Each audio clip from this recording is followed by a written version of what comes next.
या तो मैं उन धोखेबाज ब्रिटिशर्स को हराऊंगा जिन्होंने कित्तूर के साथ दगा किया है, या तो मैं अपना चेहरा कभी भी कित्तूर को नहीं दिखाऊंगा। ये वादा संगोली रायण्णा ने रानी कित्तूर चेन्नम्मा से किया और ब्रिटिशर्स के खिलाफ लड़ाई शुरू कर दी। संगोली रायण्णा, जिन्हें टाइगर ऑफ कित्तूर कहा जाता है, जिनके बारे में शायद आप न जानते हो, तो चलिए जानते हैं।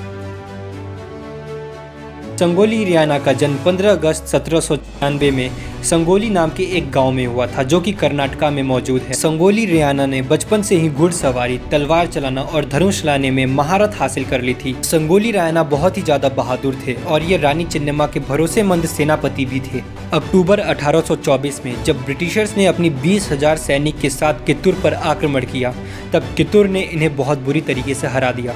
लेकिन कहते हैं ना, हमें तो अपनों ने लूटा, गैरों में कहाँ दम था। वही बात हुई यहाँ पर, जब अपनों की गद्दारी के कारण कित्तूर आखिरी युद्ध में हार गया, जिसके बाद कित्तूर की रानी चेन्नम्मा और संगोली रायण्णा को बंदी बना लिया गया। बंदी बनाने के कुछ दिन बाद संगोली रायण्णा को जेल से रिहा कर दिया गया। जेल से छूटने के बाद संगोली रायण्णा अपने बदले की आग में जल रहे थे। वो अपनी एक आर्मी खड़ा करना चाहते थे जो कि ब्रिटिशर्स को अपोज करे, लेकिन आर्मी खड़ा करना इतना आसान नहीं होता, क्योंकि उसके लिए पैसा चाहिए होता है और संगोली रायण्णा के पास वो नहीं था। संगोली रायण्णा ने अपना भेष बदल लिया और एक साधु बनकर रानी चेन्नम्मा से मिलने बेलहोंगल फोर्ट चले गए, जहाँ पर रानी चेन्नम्मा को बंदी बनाया गया था। रानी चेन्नम्मा ने संगोली रायण्णा को जब देखा तो उनके आंखों में क्रांति की एक उम्मीद जाग उठी। रानी चेन्नम्मा ने अपने पूरे सोने के आभूषण संगोली रायण्णा को दे दी।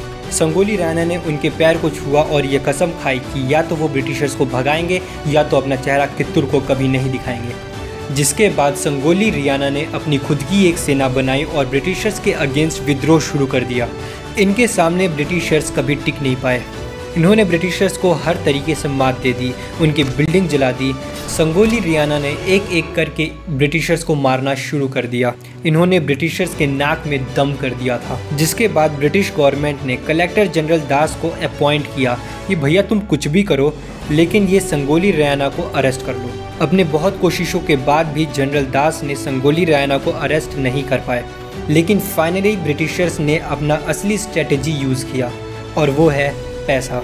उन्होंने संगोली रायण्णा के दूर के रिश्तेदारों को पैसा दे दिया और कहा तुम उनकी पूरी इन्फॉर्मेशन हमें देना। और फाइनली 8 अप्रैल 1830 में जब संगोली रायण्णा जंगल में नहा रहे थे, तब लक्कप्पा नाम के एक आदमी ने ब्रिटिशर्स को इन्फॉर्म कर दिया और फाइनली संगोली रायण्णा अरेस्ट हो गए। अरेस्ट होने के 4 महीने बाद संगोली रायण्णा को फांसी की सज़ा सुनाई गई। नंदगढ़ से 4 किलोमीटर दूर पर एक बरगद के पेड़ पर उन्हें फांसी दे दी गई। उनके आखिरी शब्द ये थे कि मैं इस धरती पे फिर पैदा होऊंगा और ब्रिटिशर्स को मार भगाऊंगा, और हर हर महादेव के नारे के साथ वो फांसी पे चढ़ गए। संगोली रायण्णा सच में महान थे, लेकिन इनकी महानता सिर्फ कर्नाटका राज्य में ही सीमित है। 1857 की पहली क्रांति की लड़ाई से लगभग 30 साल पहले ये लड़ाई लड़ी गई थी, लेकिन फिर भी बहुत कम ही लोग इनके बारे में जानते हैं। ऐसे बहुत से क्रांतिकारी हैं जिनके बारे में हम नहीं जानते।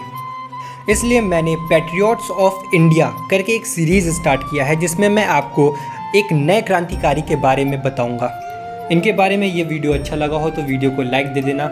मिलते हैं अगले वीडियो में, तब तक के लिए बाय।